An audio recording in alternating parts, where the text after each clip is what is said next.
2 बार असफल हुए, तीसरी बार टॉपर्स की सूची में आए। क्वेश्चंस कहाँ से पूछ रहे हैं, क्या पूछ रहे हैं? एक प्रश्न बहुत सारे छात्र पूछते हैं कि किताबों का चयन कैसे करें, कौन। आंसर राइटिंग पे ज़्यादा फॉलो किया। आप स्पोर्ट्स में ड्यूरिंग द ग्रेजुएशन पीरियड आप काफ़ी रुचि रखते थे और सिलेक्शन भी हो गया इंटरनेशनल के लिए।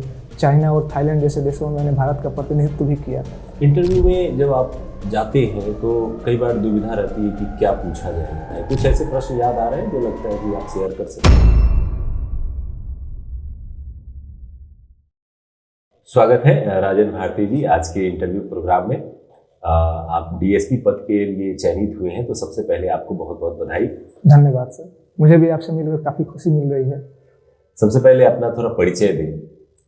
जी सर, मेरा नाम जैसे जानते हैं, मेरा नाम राजन भारती है। मैं सिवान जिले से निवास करता हूँ और एक छोटे से गांव मधेसिलापुर पश्चिम टोला, और 69वीं बीपीएससी में मेरा 8वां रैंक आया है और डीएसपी पद पे मैं चयनित हुआ। कैसी अनुभूति रही, चूंकि आप अभी एसआई की ट्रेनिंग कर रहे थे राजगीर में और ट्रेनिंग के दौरान ही रिजल्ट आया है, आप इतने बड़े उच्चतर पद पे चले गए, सब इंस्पेक्टर से डीएसपी के पद पे, कैसे अनुभव कैसा रहा इसका? सर काफ़ी अच्छा लगा। उस समय जब रिजल्ट आया तो टॉप 10 का लिस्ट सबसे पहले आ जाता है, तो मुझे नहीं लगता था कि टॉप 10 में मैं आऊँगा। मुझे तो लगता था कि लिस्ट में भी नाम आ जाए तो काफ़ी बड़ी बात है। तो मेरा एक फ्रेंड फ़ोन किया कि देखो तुम्हारा नाम, तुम्हारा ही रोल नंबर है क्या?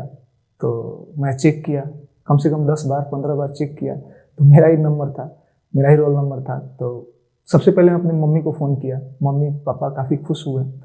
और उसके बाद अगले दिन जो भी ऑफिसर्स थे हमारे ट्रेनिंग अकेडमी के, तो सभी को बुलाया और मुझे सम्मानित किया गया। 1275 दरोगा जो थे उनके सामने मुझे सम्मानित किया गया, मुझे काफ़ी अच्छा लगा। फिर डीआईजी सर भी बुलाए, उन्होंने भी सम्मानित किया, तो काफ़ी अच्छा अनुभव था उस समय।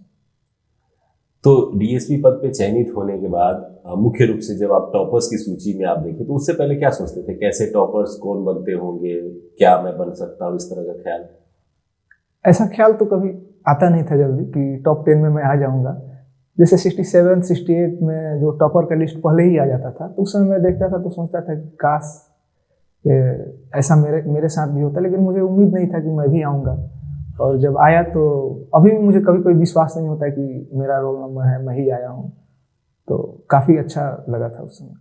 अच्छा, थोड़ा आपकी पढ़ाई की जर्नी पे चलते हैं। कैसे आपने पढ़ाई वगैरह कैसी रही, कहाँ से आपने ग्रेजुएशन किया, कैसे शुरुआत किया? प्रारंभिक शिक्षा तो मेरे गांव से ही प्राप्त हुई है, और उसके बाद मैं उच्च शिक्षा के लिए पटना यूनिवर्सिटी की तरफ आया और पटना कॉलेज से मैंने ग्रेजुएशन किया ज्योग्राफी ऑनर्स में। और उसके बाद सिविल सर्विसेज में लगा, और बीच में मैं स्पोर्ट्स में भी एक्टिव था कुछ 2-3 सालों तक। जैसा कि मुझे जानकारी है कि आप स्पोर्ट्स में ड्यूरिंग द ग्रेजुएशन पीरियड आप काफ़ी रुचि रखते थे और आप नेशनल लेवल पे भी खेला, आपने इंटरनेशनल लेवल पे आपने जो है कराटे प्रतियोगिता में भाग लिया। तो खेल की तरफ इतना रुझान, फिर डीएसपी के लिए आना, ये जर्नी कैसी रही? सर खेल की तरफ जो रुझान था वो बचपन से ही था, और जब मैं पटना यूनिवर्सिटी में आया तो यहाँ से खेल में, जैसे कि पटना में स्पोर्ट्स के लिए मैं एडमिशन लिया कराटे के लिए, और फर्स्ट कुछ ही दिन में मैं, जब स्टेट चैम्पियनशिप हुआ तो कुछ ही दिन में मैं प्रैक्टिस किया और स्टेट चैम्पियन बन गया। तो उसके बाद तो रुझान और ज़्यादा बढ़ गया, और धीरे धीरे मैं 1-2 साल के अंदर ही मैं नेशनल लेवल पे अच्छा खेलने लगा और वहाँ भी मेडल प्राप्त करने लगा। कुछ दिनों के बाद मेरा सिलेक्शन भी हो गया इंटरनेशनल के लिए। चाइना और थाईलैंड जैसे देशों में मैंने भारत का प्रतिनिधित्व भी किया, और हालांकि कुछ दिन तक मैं काफ़ी अच्छा खेलता रहा, लेकिन कुछ कारण थे, पर्सनल कारण थे, जिसकी वजह से मुझे खेल छोड़ना पड़ा। लेकिन मेरा खेल के माध्यम से भी मेरा मोटो था कि मैं वर्दी वाला जॉब प्राप्त करूं, डीवाईएसपी पद पे जाऊं, क्योंकि ऐसा बिहार सरकार की तरफ से भी प्लान है कि जो ओलंपिक में मेडल लाते हैं उनको डायरेक्ट डीएसपी के पद पे नियुक्त किया जाता है। तो चाइना वगैरह जाने का अनुभव कैसा रहा, क्योंकि आप खेलने गए थे एक नए देश में, और बहुत कम लोग होते हैं जिनको विदेशों में जाने का मौका मिलता है। कई बार तो वो अलग अलग रीजन से जाते हैं, लेकिन इस बार सरकार ने आपको भेजा था, तो कैसी अनुभूति रही थी? सर भारत की तरफ से खेलना हर किसी के लिए एक काफ़ी गौरव का बात है, तो मुझे काफ़ी अच्छा लगा था कि मैं भारत की तरफ से जा रहा हूँ खेलने, भारत का जर्सी पहन के जा रहा हूँ खेलने।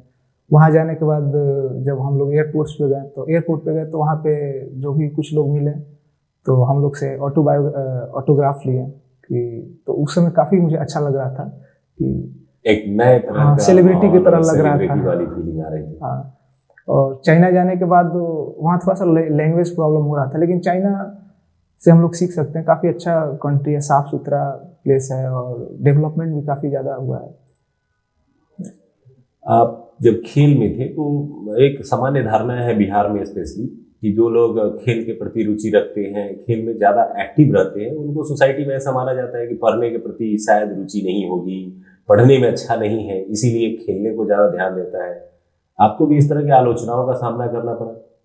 हाँ सर, गांव में पड़ोसी भी जो थे या फिर जो हमारे रिश्तेदार थे, वो लोग भी कहते थे कि इसमें क्या रखा है, खेलता है, पैसा बर्बाद कर रहा है बाप माँ का, और पढ़ाई भी कर रहे थे उस समय। तो ताना सुनने को मिलता था, लेकिन मैं आगे बढ़ते रहा। स्पोर्ट्स में भी मैं काफ़ी आगे तक बढ़ा। तो बीच में छोड़ना पड़ा, हालांकि कुछ रीजन था, लेकिन मेरे सफलता में उस स्पोर्ट्स का भी काफ़ी योगदान रहा है, क्योंकि उसने मुझे काफ़ी कुछ सिखाया, धैर्यवान कहा जाता है कि स्पोर्ट्स जो है वो आदमी को मेंटली काफ़ी स्ट्रांग बनाता है और हार को पचाने में काफ़ी मदद होती है उससे। और जैसा कि मुझे पता है कि आप 67 में भी मेंस दिए थे, 68 में भी मेंस दिए, 2 बार असफल हुए, तीसरी बार टॉपर्स की सूची में है। तो उस हार से उबरना और जीत तक पहुंचना, इस बीच में जो रहा जर्नी, वो थोड़ा टफ रहा। हाँ सर, 67 मेरे लिए काफ़ी इंपॉर्टेंट था, क्योंकि मेरी तैयारी उस समय काफ़ी अच्छी थी। और जब मैं टेस्ट सीरीज देता था यूट एरिया में, तो उस समय मेरा रैंक जो था हमेशा एक ही आता था।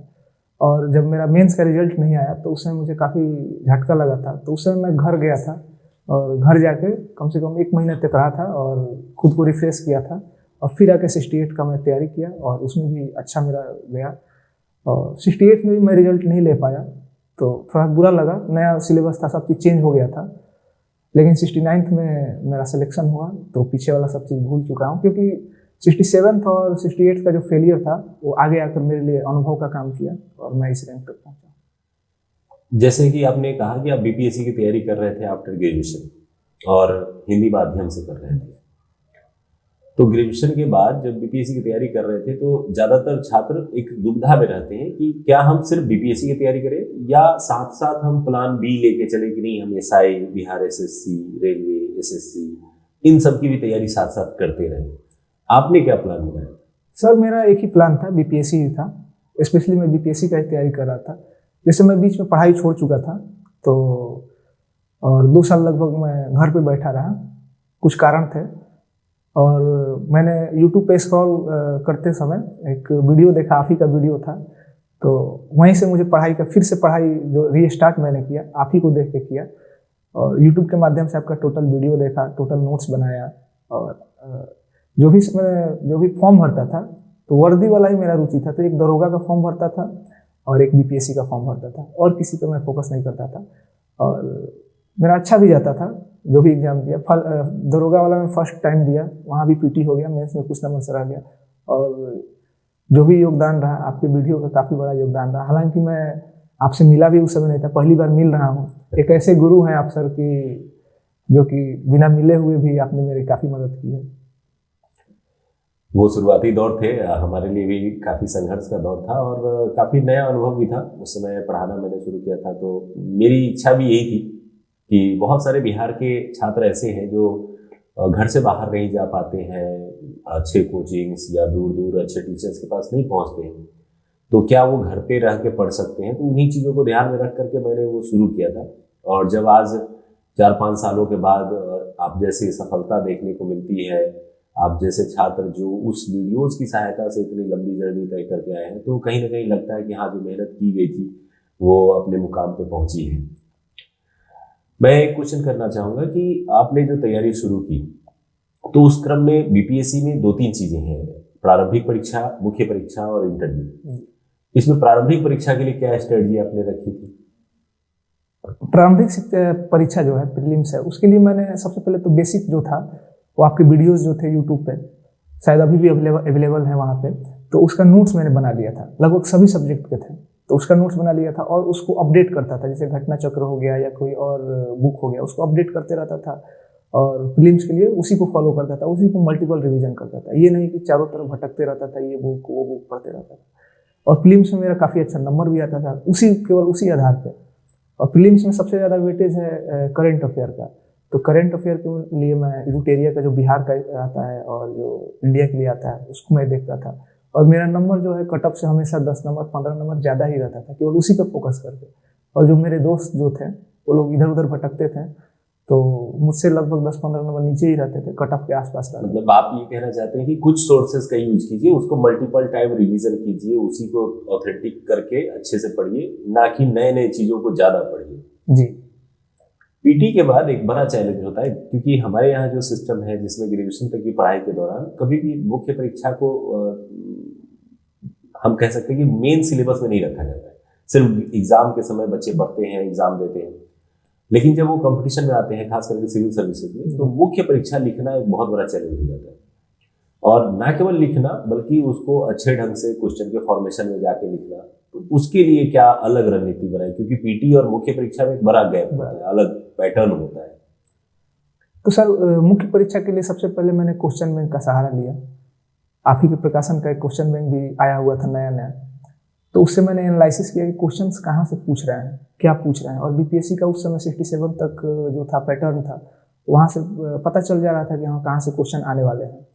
तो मैंने उस क्वेश्चन बैंक को फॉलो किया और आंसर राइटिंग पे ज़्यादा फॉलो किया। जैसे कि आपका ऑनलाइन का जो बैच था आंसर राइटिंग का, तो 67 के टाइम मैं ऑफलाइन तो नहीं दे पाया था, ऑनलाइन ही मैं ज्वाइन हुआ था। और आंसर राइटिंग डेली जो होता था उसमें मैं ज्वाइन किया था और आंसर राइटिंग करते रहता था। और उसमें फ़ायदा ये मिला कि बहुत सारे कॉपीज आते हैं उस पर ऑनलाइन में, तो सबका कॉपी में जो टॉपर्स होते थे उसमें कॉपी पढ़ता था और अपने आंसर को इम्प्रूव करता था। जैसे एक बड़ा चैलेंज ये रहता है कि मैंने देखा है कि स्टूडेंट जुड़ जाते हैं, टेस्ट लिखने के प्रति रुचि भी रखते हैं, लेकिन 2-3 टेस्ट लिखने के बाद थोड़े से अपने आप को स्लो महसूस करते हैं, लगता है कि कहाँ हम क्या कर रहे हैं, नहीं हो पा रहा है, और छोड़ देते हैं। आपको भी कभी लगा कि मुख्य परीक्षा को लेकर के कि नहीं, थोड़ा तनावपूर्ण है, क्वेश्चंस को याद करना, उनको बार बार लिखना? क्या आपको भी मन में आया कि नहीं नहीं ये नहीं करना चाहिए, इससे कोई फायदा नहीं हो रहा है? शुरुआती दौर में जब मैं टेस्ट लिख रहा था तो नंबर्स काफ़ी कम आ रहे थे और आंसर भी काफ़ी मतलब क्वालिटीफुल नहीं हो रहा था, अच्छा नहीं हो रहा था। तो वही मैंने टॉपर्स का कॉपी देखा, यूपीएससी के टॉपर्स के भी कॉपी डाउनलोड किए, और यूट्यूब पे कुछ बीपीएससी के भी टॉपर्स की कॉपी मिलते हैं, तो वहाँ से देखे और अपने आंसर को इम्प्रूव किया। क्वेश्चन क्या पूछ रहा है, टू द पॉइंट मैंने आंसर देना चालू किया और मेरा भी नंबर जो है अच्छा आने लगा। जो कमी था वो मैंने उसको दूर किया और लिखने लगा, और डिमोटिवेट नहीं हुआ, जो कि बीच में छोड़ देना, लगातार लिखते रहा। कम नंबर भी आते थे फिर भी लिखता था, और एक दिन ऐसा आया कि मैं एडुटेरिया के टेस्ट में ही रैंक 1 आने लगा धीरे धीरे। चलिए, तो मतलब एडुटेरिया में आप रैंक 1 आ रहे थे और आप बीपीएससी में 8वीं रैंक आए, तो कहीं ना कहीं आपने एक लंबी जर्नी तय की। क्योंकि बहुत सारे ऐसे छात्र हैं जो पढ़ाई छोड़ चुके हैं, दोबारा से रीस्टार्ट करने से डरते हैं। आपने थ्रू आउट जो है स्पोर्ट्स को समय दिया, तो ऑब्वियस है कि स्पोर्ट्स को आप समय देते हैं तो कहीं ना कहीं आप मेन पढ़ाई से थोड़ा दूर हो जाते हैं, और फिर वहाँ से वापस लौट के जर्नी को शुरू करना। ये पूरी जो जर्नी आपकी स्टार्ट हुई, अगर बीपीएससी की बात करें, तो किस वर्ष में आपने शुरू किया था लगभग? सर 19 में मैं स्पोर्ट्स छोड़ चुका था, और 19 के बाद लगभग मैंने 2 वर्ष 1.5 वर्ष तक मैं घर पे ही बैठा रहा, इधर उधर क्रिकेट खेलता या घूमता दोस्तों के साथ, कुछ दिख ही नहीं रहा था कि मैं क्या करूं। तो उसके बाद वही मैंने बताया कि आपका वीडियोस देखा और वहाँ से मैंने स्टार्ट किया। तो मुझे लगा कि मैं कर सकता हूँ धीरे। मैं पहले भी पढ़ने में ठीक ठाक था, तो मैंने स्टार्ट किया वहाँ से और खुद को मोटिवेट किया। मम्मी पापा भी मेरे काफ़ी सपोर्ट किए कि तुम कर सकते हो, और उन्होंने कहा कि तुम घर के बड़े बेटे हो और तुम्हारे ऊपर सभी जिम्मेदारियां हैं, तो तुम्ही को देख के जो छोटे हैं वो आगे मोटिवेट होंगे। तो मुझे भी लगा कि ये बिहार में एक ज़्यादातर परिवार में जो गार्जियंस होते हैं उनका ये एक स्वाभाविक है कि वो चाहते हैं कि बड़ा बेटा अगर मेरा अच्छा निकल जाता है तो नीचे वाले पीछे वाले उसको अपना आदर्श बना करके वो भी अच्छा कर लेते हैं। जी। जब आप तैयारी कर रहे थे, मुख्य परीक्षा के बाद इंटरव्यू का समय आता है, और इंटरव्यू में भी दुविधाएं रहती हैं, क्या पूछ लिया जाएगा, नहीं पूछ लिया जाएगा, उसके लिए क्या स्ट्रेटजी आपने बनाई? सर इंटरव्यू के टाइम मेरा रिजल्ट आया था एसआई का, और हम लोग को ज्वाइन करा लिया गया था उस समय जिला में। तो जिला में था तो, और दशहरा भी था, तो ड्यूटी पे हम लोग को लगा दिया गया था डायरेक्ट। तो कुछ खास मैं तैयारी कर नहीं पाया, और पटना छुट्टी लेकर मैं आया था कुछ दिनों के लिए। तो 1-2 प्रतिष्ठित जो संस्थान है वहाँ पे मैंने मॉक इंटरव्यू दिया था।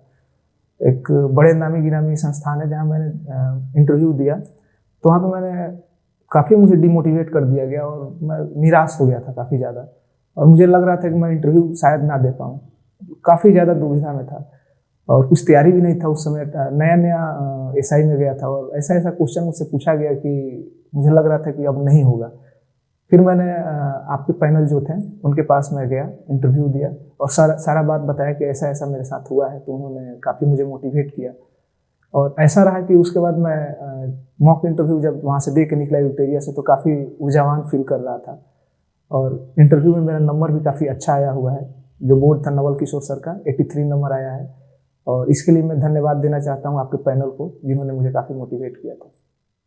इंटरव्यू में जब आप जाते हैं तो कई बार दुविधा रहती है कि क्या पूछा जाएगा। ऐसा कुछ क्वेश्चन आया जो लगा कि हाँ बिल्कुल जो मैं समझ नहीं पा रहा हूँ, या फिर सामान्य प्रश्न है, कुछ ऐसे प्रश्न याद आ रहे हैं जो लगता है कि आप शेयर कर सकें?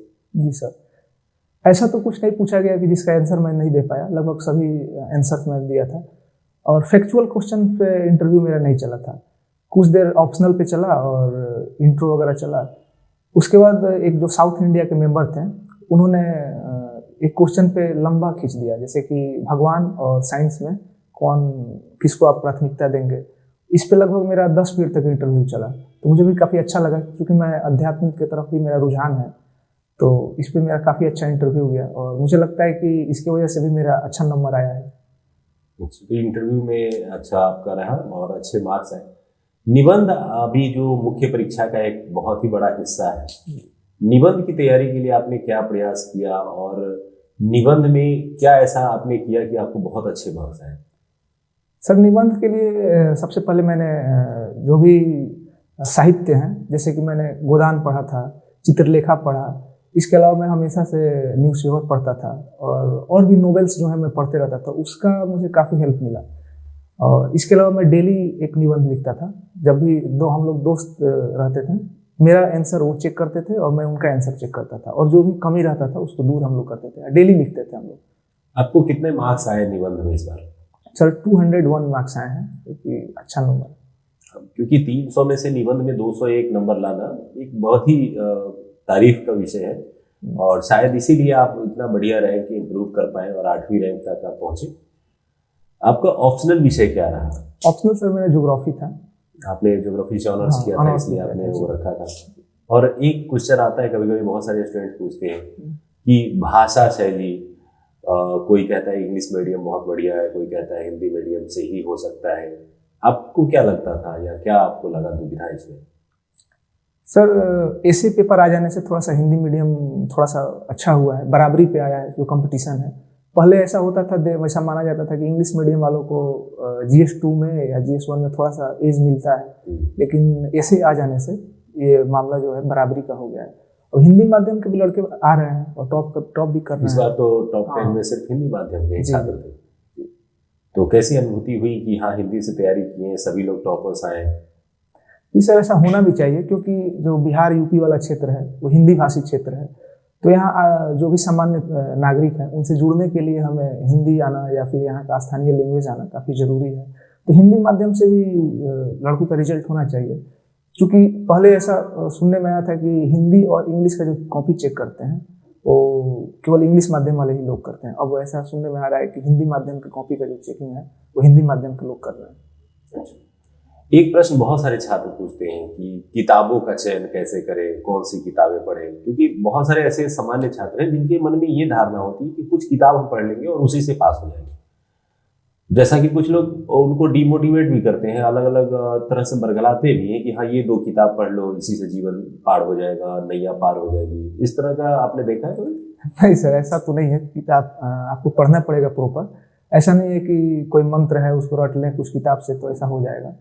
इसके लिए आप अब तो अच्छा हो गया है, यूपीएससी भी अच्छा क्वेश्चन पूछ रहा है, निबंध भी आ गया है, GS1 का भी स्टैंडर्ड बढ़ गया है, GS2 का भी स्टैंडर्ड पहले से भी था और अब और ज़्यादा बढ़ गया है। यूपीएससी लेवल के क्वेश्चन आ रहे हैं, तो इसके लिए स्टैंडर्ड बुक भी पढ़ना चाहिए और NCERT तो बेस है ही है, तो इसको ध्यान देना चाहिए इसमें।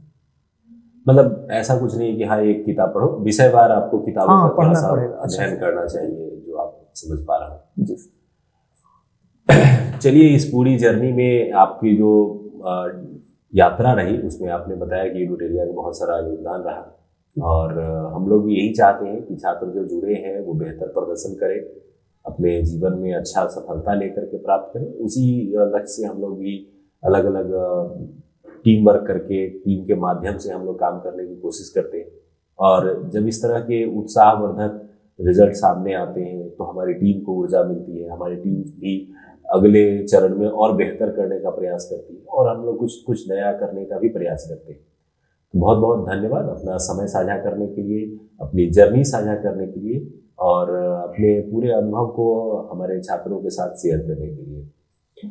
जाते जाते एक लास्ट प्रश्न मैं आपसे करना चाहूँगा कि जो छात्र अभी तैयारी कर रहे हैं या नए छात्र जो तैयारी करना चाह रहे हैं, वो अपने जीवन में किन चीज़ों को अपनाएं, कैसे वो तैयारी की शुरुआत करें, किस तरह से अपने सफलता के लिए प्रयास करें, उस पर थोड़ा सा प्रकाश डालें। सर, सबसे पहले तो स्टार्ट करना ज़रूरी है। जब हम किसी मकान को बनाते हैं तो सबसे पहले एक ईंट रखना ज़रूरी होता है। तो जो नए छात्र हैं पहले ईंट रखें और धीरे धीरे वो आगे बढ़ते रहें। वो एक जो मकान जो अच्छा बन के तैयार होगा वो बन जाएगा। जैसे कि मैं भी स्टार्ट किया था तो एक छोटा सा स्टेप लिया था और धीरे धीरे मैं बढ़ते गया और आज इस स्थान पे हूँ, 8वीं रैंक हासिल किया हूँ। तो उनसे मैं कहना यही चाहूँगा कि आप स्टार्ट तो करें पहले और धीरे धीरे रास्ता अपने आप बनते जाता है। जहाँ तक मैं समझ पा रहा हूँ, एक चीज़ जो आपने कहा वो मुझे बहुत अच्छी लगा, क्योंकि जो सिविल सेवा की तैयारी होती है वो संयम की तैयारी होती है। आप रातों रात पढ़ाई करके 6 महीने में, 3 महीने में रिजल्ट नहीं ला सकते। आपको पीछे आपका बैकग्राउंड कैसा रहा है, आगे आप कैसा, आपको मेंटरशिप मिला है, कैसी आपकी तैयारी रही है, आपने कितना मेहनत किया है, इन सारी चीज़ों का निचोड़ होता है फाइनल रिजल्ट। और उस क्रम में हो सकता है कि 1-2 बार फेलियर देखना पड़े। हाँ। और उस फेलियर से उबर करके बेहतर करने के लिए आगे बढ़ने की जरूरत पड़ती है, तब जाकर के आप कहीं ना कहीं अंतिम मुकाम पे फाइनल सिलेक्शन की ओर बढ़ते हैं।